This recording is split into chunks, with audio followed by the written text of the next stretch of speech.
Chairman, as you know, there are people demonstrating against Wall Street in New York City and other cities around the country, and I think the perception on the part of these demonstrators and millions of other Americans is that as a result of the greed, the recklessness, and the illegal behavior on Wall Street, we were plunged into this horrendous recession we're currently in.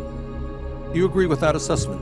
Did Wall Street's greed and recklessness cause this recession that led to so many people losing their jobs? It had an excessive risk-taking on Wall Street, had a lot to do with it, and so did some failures on the part of regulators. Do you believe that we have made any significant progress since the collapse of Wall Street to suggest that we will not, either in the short term or in the longer term, once again see a collapse on Wall Street and the necessity of a bailout? Senator, yes, we're making substantial progress, although I would point out that many of the rules implementing, as you point out yourself, many of the rules implementing Dodd-Frank are not yet in force or fully implemented. But I believe as this process goes forward that we will have made a very substantial improvement, yes. Now, I would respectfully disagree.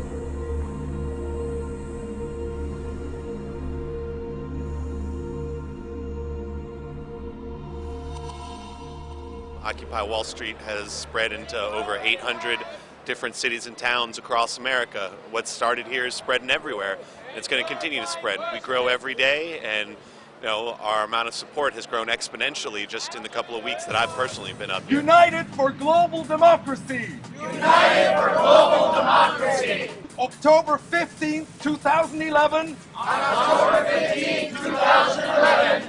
United in our diversity! United in our diversity! United for global change! United for global change! We demand global democracy!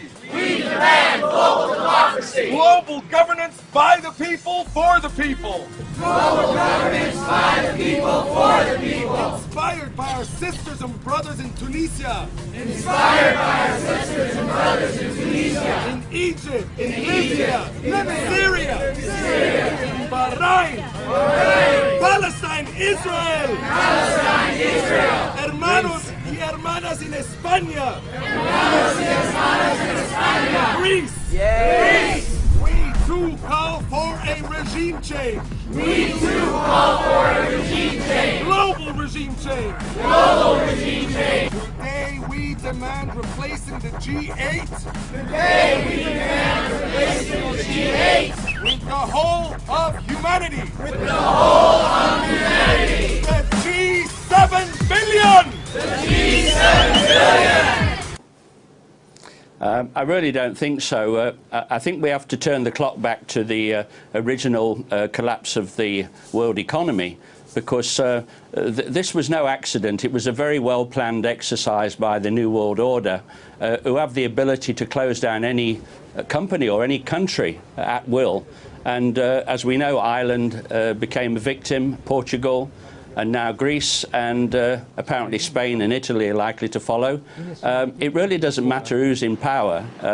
There are people that are controlling this situation, and we also have to understand that there's massive, could we say, massive corruption, fraud taking place, and tax evasion in most countries that are actually creating this problem. Well, so very interesting. We need to... Yeah, this is just to quickly ask you, very interesting point of view here. Just who are these people? You're saying this could be a conspiracy behind all of this. Who's actually the people then pulling the strings behind the scenes?